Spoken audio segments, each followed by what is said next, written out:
আজ খুবই সাধারণ ঘরোয়া দুপুরের খাবারের মেনুতে ছিল গরম গরম সাদা ভাত। প্রথম পাতে খাওয়ার জন্য ছিল পটল পাতা দিয়ে একটা তেঁতুর তরকারি। সর্ষে আর শুকনো লঙ্কা ফোড়নে করে নিয়েছিলাম মুসুরির ডাল দিয়ে পটল পাতাগুলো ছোট ছোট টুকরো করে কেটে নিয়ে ভীষণই টেস্টি একটা রেসিপি। আর ছিল শুকনো লঙ্কা আর পেঁয়াজ ফোড়নে পাকা পুঁইমিচুরি ভাজা। ছিল রুই মাছের মাথা দিয়ে বাঁধাকপি। আজ ছিল অদ্ভুত একটা রেসিপি, তোমরা খেয়েছো নাকি জানি না, আমার তো ভীষণ ভালো লাগে। আলু সেদ্ধ করে নিয়েছিলাম আর এদিকে বেগুন ভেজে নিয়েছিলাম।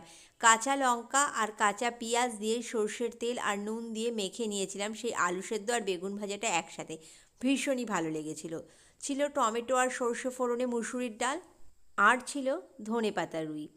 পেঁয়াজ, আদা, কাঁচা লঙ্কা আর ধনেপাতা খুব ভালোভাবে একসাথে মিক্সিতে পেস্ট করে নিয়ে মাছগুলো ভেজে কালো জিরে ফোড়ন দিয়ে রান্না করে নিয়েছিলাম ধনেপাতা রুই। আজকের সবকটি মেনুই আমার ভীষণ